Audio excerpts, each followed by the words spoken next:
Hello everyone and welcome back to another video from Crazy Gamer.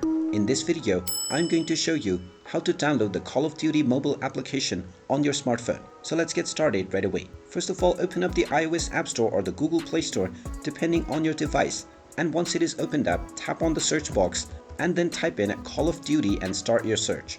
Once you find the Call of Duty game, go ahead and tap on it and you will see the install button. Tap on the install button and this will begin the download and installation of the Call of Duty game on your smartphone. Just wait for a while until the installation is completed, as the game size is quite large. Now after the installation is done, you will see the open button in place of the install button. You can then tap on open to open up the game and directly start enjoying the Call of Duty experience on your smartphone. And there you have it.